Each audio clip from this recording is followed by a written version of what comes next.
Muy buenas, como siempre te doy la bienvenida a esto que se llama World Media Podcast. Bienvenido, bienvenida, soy José Luis Martín y como siempre te ofrezco un contenido interesante para tu ratito de desconexión, para tu ratito de ocio, de entretenimiento, para que en estos 25 o 30 minutos puedas pensar en otra cosa y conocer grandes historias de gente sencilla y de organizaciones como Greenpeace, que es la protagonista de este capítulo en el día de hoy. Gracias al podcast oficial de Steer Training Center, el centro de formación de Grupo Steer, y dentro de su podcast Mirando al Mar, hoy vamos a conocer a Alejandro Domínguez. Él es coordinador de operaciones marítimas en Greenpeace Internacional y cuenta, en este capítulo, pues cómo opera la organización en el mundo marítimo y también su experiencia desde que logró embarcarse en el proyecto. Bonitas historias que llegan a continuación a través de World Media Podcast.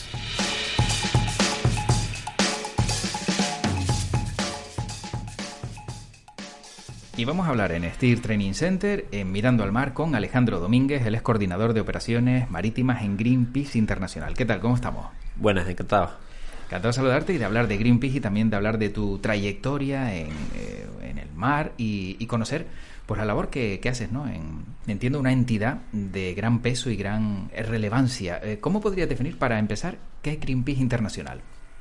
Bueno, Greenpeace es una organización mundial, internacional, como la queramos llamar, que lleva operando desde sus orígenes en el mundo marítimo. Al final del día, las acciones de Greenpeace empezaron en el mar, con un pequeño pesquero fletado en Alaska. Al final es una organización que nació entre estadounidenses y canadienses, pero que al final se ha extendido en todo el mundo.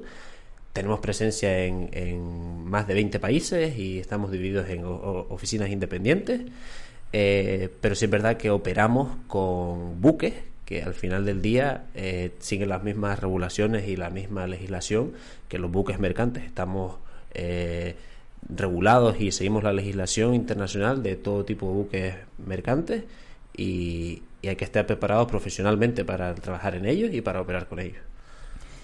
¿Y eres de Canarias?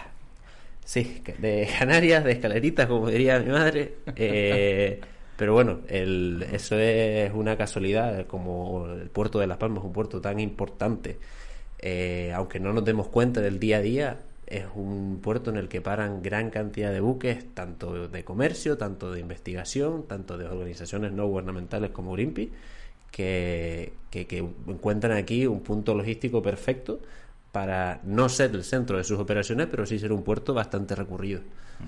Y claro, un chico de Escalerita, de repente, pues acaba en Greenpeace Internacional y bueno, y encantado de la vida, ¿no? Sí, al final del día yo empecé cuando llegas a esta edad, 16, 17, 18 años, te empiezas a preocupar por este tipo de problemas. Joder, el medio ambiente, por qué nos estamos cagando el planeta y por qué no paramos, por qué no hay cambios del gobierno ni de las empresas para intentar solucionar un poco o paliar el problema. Empecé a investigar un poco por mi cuenta, encontré esta organización, encontré que en las islas tenemos un grupo de voluntariado, que eso es otro tema aparte, y de repente un día nos dieron la noticia de que uno de los barcos iba a venir al puerto de Las Palmas y con un montón de ilusión fuimos, lo visitamos, nos trataron genial y en ese momento yo decidí, bueno, no sé si es lo que quiero hacer de por vida, pero es una experiencia que quiero vivir, sin duda. Claro, y Alejandro, en la actualidad es coordinador de operaciones marítimas en Greenpeace Internacional, pero ¿cómo llegas a Greenpeace y qué es lo primero o cuáles son tus primeras tareas que desempeñas en Greenpeace? Bueno, cuando navegamos en los barcos, Greenpeace siempre tiene muy arraigado la labor del voluntariado y es, no por norma, pero sí es verdad que en una primera instancia, cuando una persona desea embarcar o desea trabajar con los barcos de Greenpeace, se le invita de primera mano a hacer un viaje de voluntario. Es un viaje a modo como de prueba, tanto para la organización como para la propia persona, para decir, oye, antes de pasar por una formación y pasar por una serie de procesos que al final cuestan dinero tanto para la organización como para la persona, vamos a hacer un viaje de prueba, de voluntario, para que tú veas la experiencia, porque sí es verdad que uno dice, me encanta el mundo del mar, me encanta navegar, luego te encuentras en la bahía del Golfo de Vizcaya con olas de 6 metros y vientos de 50 nudos y dices, bueno, pues esto no me apetece tanto, pero al final del día es parte del trabajo, entonces tienes que ver si realmente eres capaz de lidiar con este tipo de situaciones. Entonces, como todos los que navegamos en los barcos de Greenpeace, empecé con un viaje de voluntariado. Estuve a bordo del Arctic Sunrise, que es un barco que está viniendo mucho al puerto de Las Palmas. Navegamos hasta el Círculo Polar Ártico. En mi ruta, la primera fue desde Ámsterdam hasta el Círculo Polar Ártico y volver. Fue una expedición que hicimos, duró 2 meses y medio, 3 meses. Y a raíz de eso, la siguiente conversación que tuve con Greenpeace Internacional fue: oye, me gustó, me veo capaz. Por otro lado, el capitán dio un buen feedback, mío también, y entonces ya empieza una relación un poco más formal de, bueno, entonces vamos a seguir adelante. Yo en ese momento lo estaba compaginando con mis estudios, entonces siempre tenía como límite, bueno, tienes que aprobar todos los exámenes en junio porque si no te quedas sin verano y obviamente te quedas sin navegar. Gracias a Dios no tuve nunca ningún problema así, lo pude compaginar bastante bien y estuve navegando pues realmente hasta 2020. El último viaje que hice fue en 2020, que empecé en este puesto de coordinador de operaciones marítimas. Entonces el primer viaje y la primera experiencia de 2 meses y medio, casi 3. Sí, todos los embarques son de un periodo de entre 2 y 3 meses. Alguna vez por excepciones o por mala suerte, como pudo pasar con la época del COVID, yo tuve compañeros que estuvieron 6 meses a bordo porque no los podían repatriar, como estaba todo cerrado. Un compañero tengo de Sudáfrica, se dio puesto de que, oye, ni con la embajada, ni refugiado, ni estaba todo cerrado y tenía que estar a bordo durante 6 meses sin ver a la familia. Bueno, ¿cuáles fueron las primeras funciones que desempeñas a bordo de un barco en Greenpeace? No sé si las recuerdas. Las labores de un marinero, que al final el puesto por el que estaba navegando yo, son bastante básicas, pero no por ello dejan de ser importantes. Al final, un barco es como una mini ciudad, es una casa en sí mismo, y el mayor desafío que tienes es que cualquier problema que tienes lo tienes que solucionar tú. No puedes llamar ni a la policía, ni a la ambulancia, ni a los bomberos, ni al fontanero, ni al electricista. Todo lo que tienes te lo tienes que comer tú mismo, hablando rápido y mal. Entonces, el día empieza a las 8 de la mañana con una pequeña reunión de equipo para saber cómo va a desarrollarse el día, y empezamos con una limpieza diaria porque es súper importante. Los barcos y el mar son entornos bastante sucios, con tanto trabajo de construcción y de reparación. Nosotros no podemos vivir envueltos en residuos, en restos de metales, en óxido. Entonces, todos los días empieza con una limpieza diaria. Y luego, en mi caso particular, de lo que más me gustaba era la navegación, que como está regulado, tiene que haber siempre un oficial en el puente y un marinero que le asista con las labores de vigilancia en el mar. O sea, el oficial está controlando la navegación y ocupándose del radar y de las cartas, y el marinero hace de vigía. Está atento, que no vea ningún otro barco, ningún otro elemento que pueda estar flotando, que pueda ser fruto de una colisión, una boya perdida, una boya de pesca, o incluso, depende de la zona en la que estemos, pateras o barcos en situación de socorro.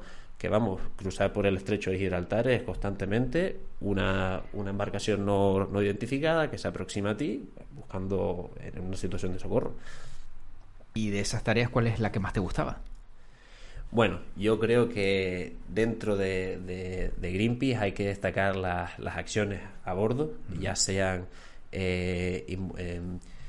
con un poco más de riesgo, vamos a decir, para nosotros, o simplemente labores de investigación.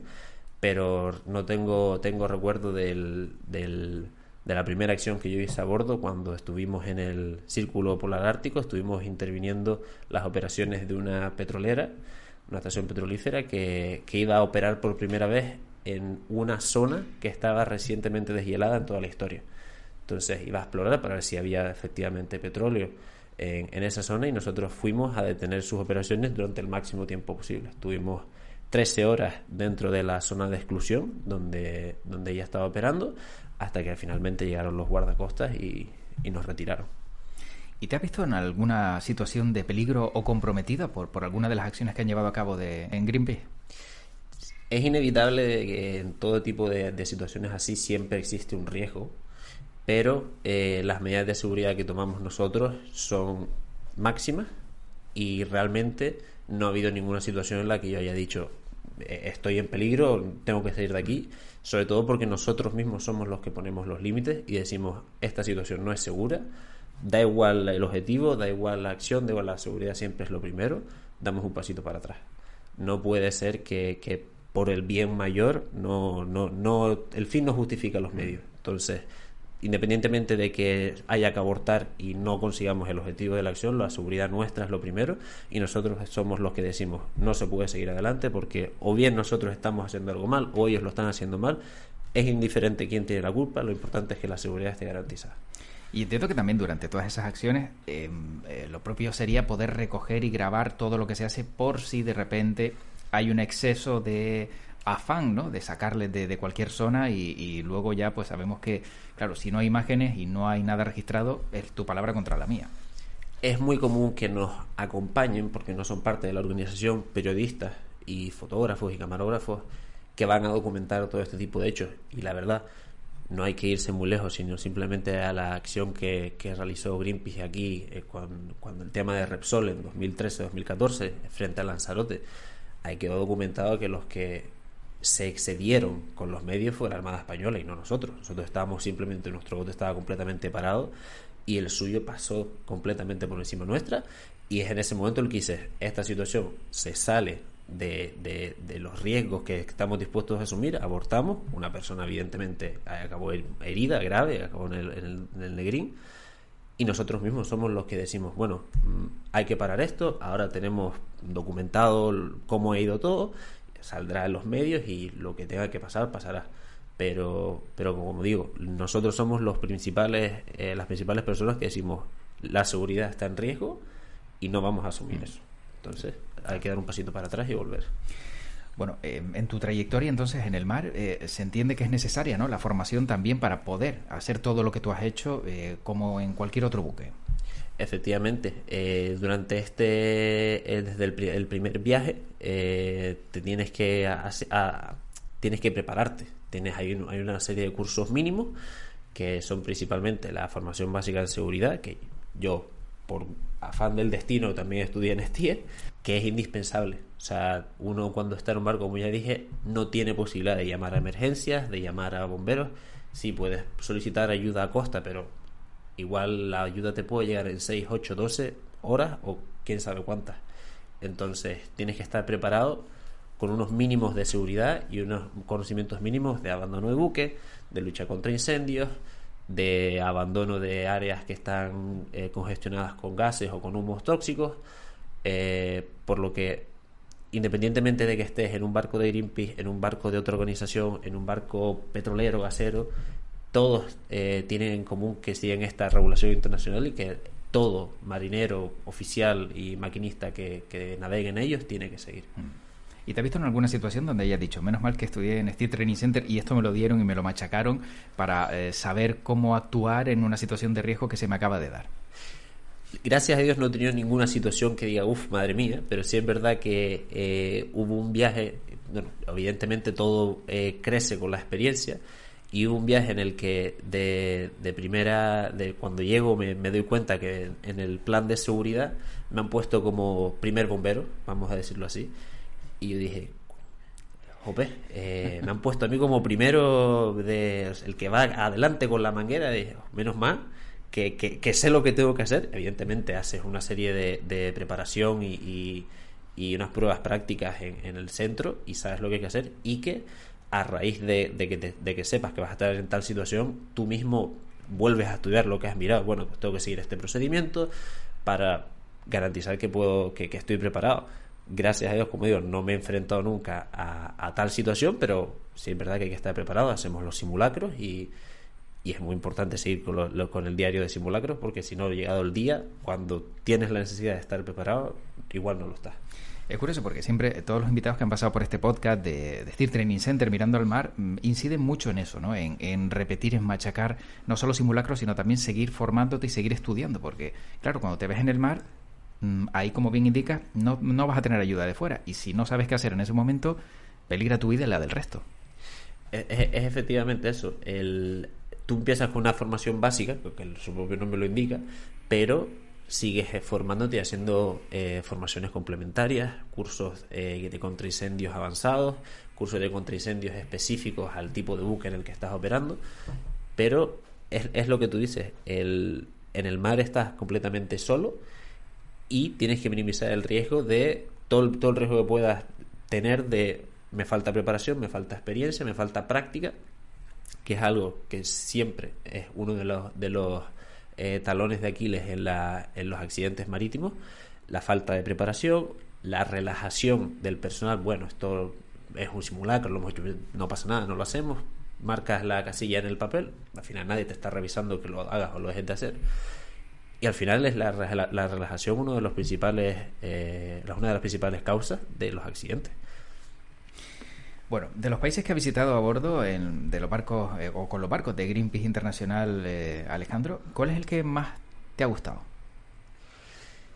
El que más me ha gustado yo te diría que fue Senegal, que lo tenemos aquí bien cerquita, pero porque me impactó muchísimo como un país que realmente tenemos relativamente cerca, mucho más cerca que países que solemos preguntar más como la propia península o Francia, Alemania, y que sin embargo es tan diferente al privilegio que tenemos aquí por ser europeos, por vivir en Europa, por vivir en España, como lo queramos llamar, porque es un país completamente diferente. Estás en África, estás en un país en el que se nota mucho quién tiene poder adquisitivo y quién no lo tiene, pero es que además te encuentras con situaciones de película, de que tú nunca pensarías aquí ir a una gasolinera y de repente ver que no hay gasolina, y que el gasolinero está echado en un parterre y te dice simplemente aquí no hay gasolina, búscate la vida, ¿sabes?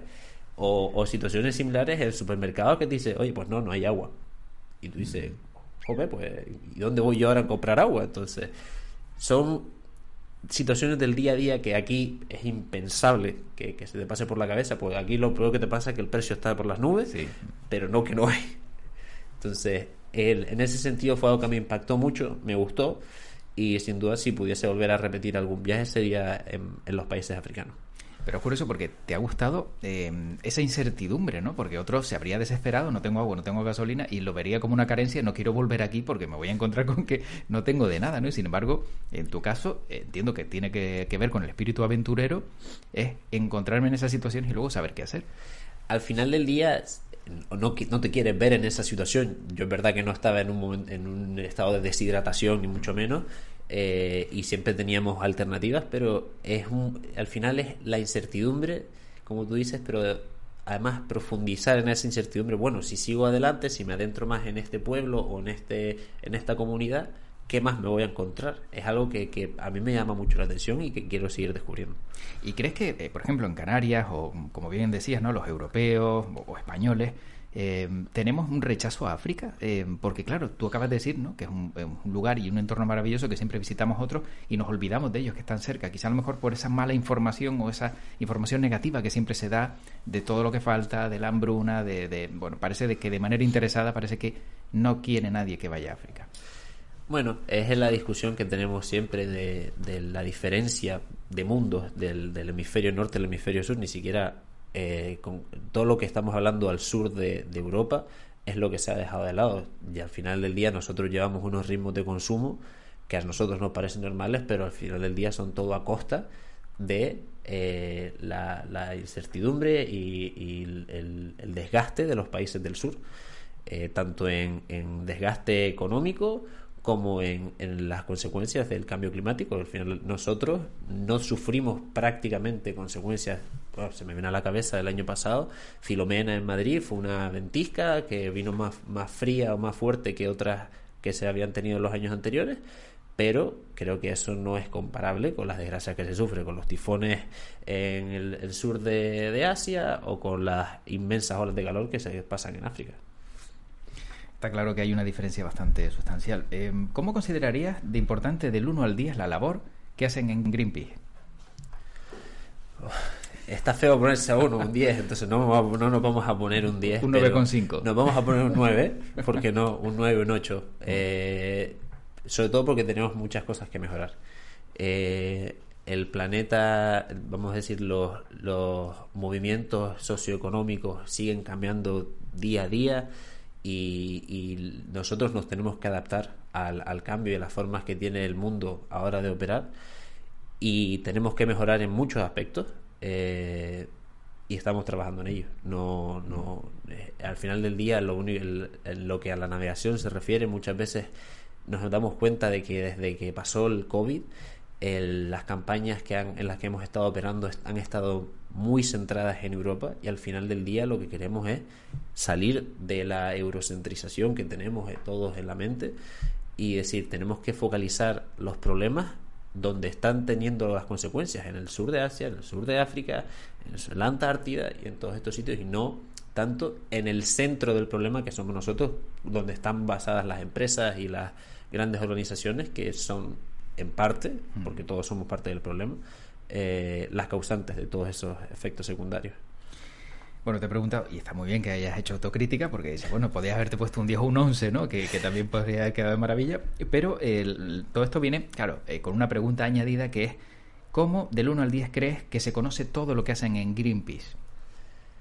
Bueno, yo la verdad, en ese sentido me he llevado alguna decepción, porque me parece que la educación que se nos da en los colegios está todavía demasiado obsoleta, de que se nos habla del cambio climático, de lo que hace de efecto invernadero, y cada vez se nos habla menos de problemas diarios. Ya no estamos hablando, creo que tú y yo nos educaron con la educación del reciclaje, y a día de hoy el problema no es el reciclaje, el problema es el sobreconsumo que tenemos, la ideología que tenemos de usar y tirar. Ya estamos viendo que ya no está permitido vender cubiertos de plástico ni platos de plástico, precisamente por eso, porque tenemos que acabar no con la conciencia de la solución al problema es reciclar, sino cambiar el chip y decir, la idea es no coger lo que no me hace falta, no sobreconsumir, intentar directamente comprar utensilios que me permitan reutilizar constantemente.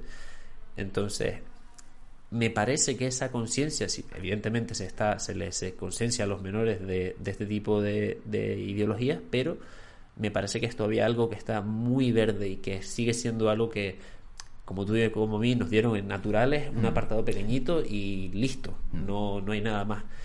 Pero pienso que poco a poco se están haciendo efectos. Nosotros también participamos en un montón de charlas educativas a colegios, a centros formativos, para que un poco instarles a hacer ese cambio, ayudarles a hacer ese cambio de conciencia. Pero es que además yo encuentro primos míos más jóvenes o familiares que no son conscientes de ese tipo de problemas, y cuando se dan cuenta de los cambios dicen, jope, ¿por qué ya no se venden cubiertos de plástico que me hacen falta para irme de una paella de tal? Es que no te has parado a pensar en el problema.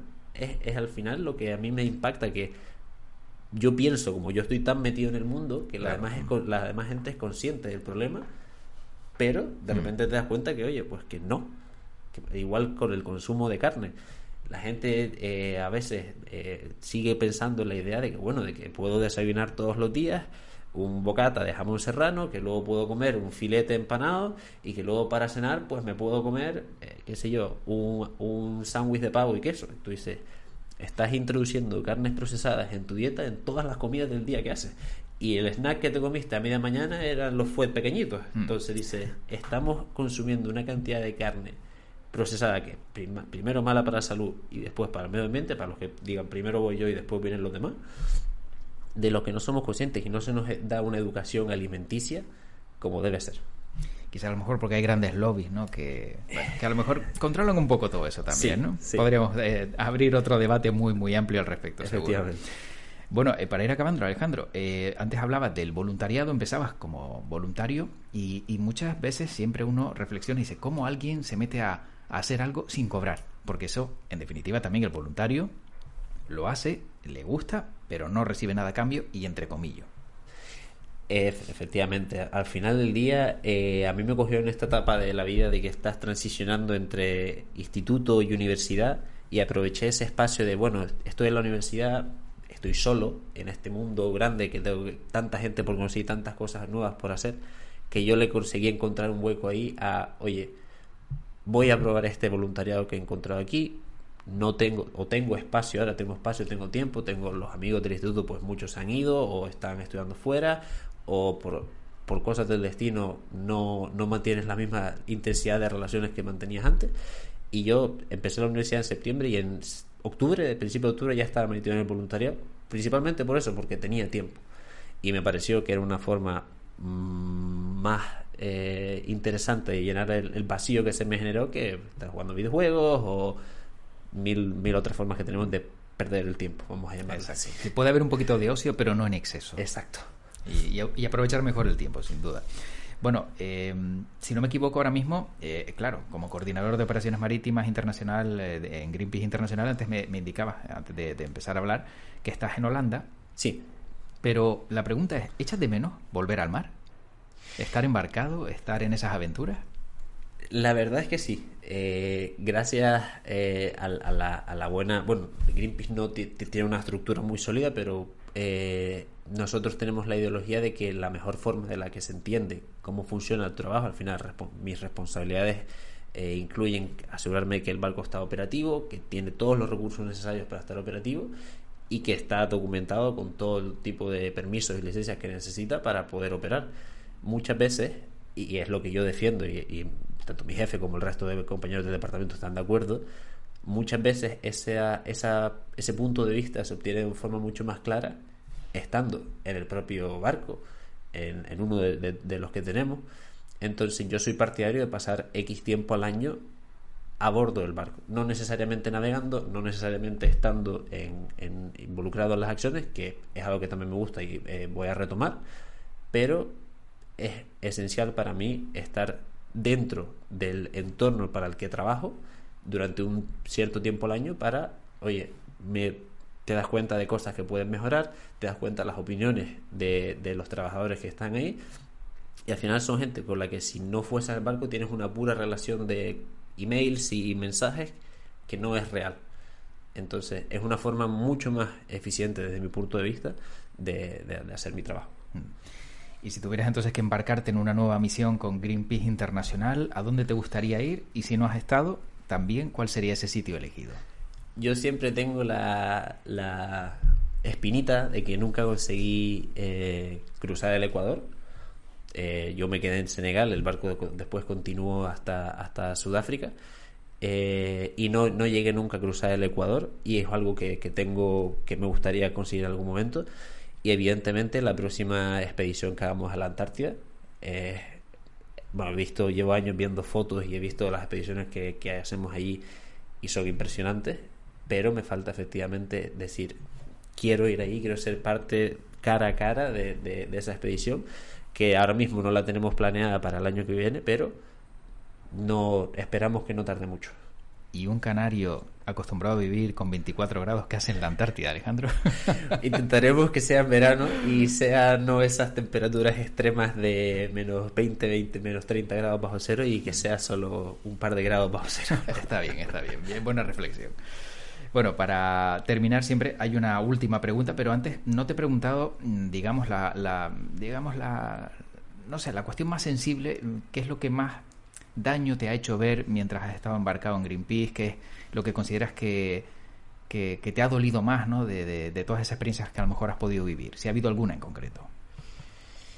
Pues mira, yo te diría que cuando hemos estado haciendo campañas contra la pesca intensiva y contra la pesca industrial, me parece que es un mundo que está muy maltratado, porque el trabajador normalmente está maltratado, es un trabajador que está él evidentemente es consciente del problema, pero es su forma de vida. Entonces tú al final estás protestando de cara a una persona que solo tiene eso para vivir, y son gente que son contratadas y se pasan, no como nosotros 2-3 meses, sino a lo mejor 4, 5 y 6 en el mar, y de repente vienen unos tíos a decirle, oye, tienes que dejar de hacer esto. Pues al final del día esa respuesta, esa palabra, creo que tiene que venir de las instituciones y no de Greenpeace. Greenpeace está para denunciar el problema, pero nosotros no podemos poner normas. Entonces creo que la labor de Greenpeace ahí es denunciar el problema. Tiene que venir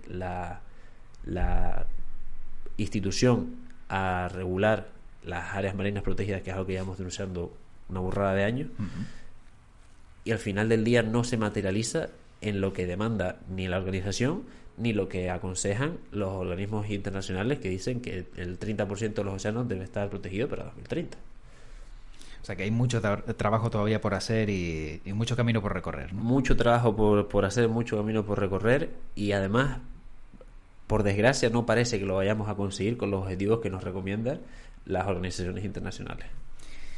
Bueno, siempre le formulamos a los invitados de este podcast, Mirando al Mar, del Centro de Formación Steer Training Center, la misma pregunta para cerrar esta charla. Y esa pregunta es: ¿qué ve Alejandro Domínguez cuando mira al mar? Yo veo esperanza. Como uno de nuestros barcos es la Esperanza, yo veo la esperanza de que vamos a poder seguir viendo ese océano limpio que vemos nosotros aquí, que no se ve en todos los puertos del mundo, y que vamos a conseguir luchar por unos mares y unos océanos sanos, limpios y con la biodiversidad que apreciamos ver, que nos encanta ver cuando estamos en la playa disfrutando, cuando estamos buceando o cuando simplemente estamos disfrutando del paisaje que tenemos aquí, que es inmejorable. Sin duda. Pues mucha suerte en conseguirlo, y agradecemos a Alejandro Domínguez, coordinador de operaciones marítimas en Greenpeace Internacional, que haya formado parte de este podcast. Hasta la próxima y a disfrutar también de todo lo que nos ofrece el mar. Encantado por la invitación, y cuando quieran estoy disponible para volver. Pues como has podido comprobar, siempre alguna anécdota, siempre algún dato positivo puedes sacar de conversaciones como las que te ofrecemos, como las que te ofrezco aquí en World Media Podcast, y en esta ocasión también gracias a Grupo Steer y el Centro de Estudios Steer Training Center. Que por cierto, también te recuerdo que si quieres más información sobre pues formación en el mar, empleo en el mar o energías renovables, también pues puedes visitar la página web del Grupo Steer, steer.es, o enviar un correo a info@steer.es. Y por otro lado, si quieres también más podcasts de este estilo y de cualquier otro estilo, lo vas a encontrar como siempre en worldmedia.es y en todas las plataformas de audio y de podcast, allá donde, bueno, pues habitualmente escuches estos contenidos. Me despido, soy José Luis Martín y estoy encantado como siempre de acompañarte en estos ratitos de descanso, de desconexión, a través de tu podcast favorito. Cuídate mucho y, como siempre te digo, que tu podcast te acompañe. Hasta la próxima.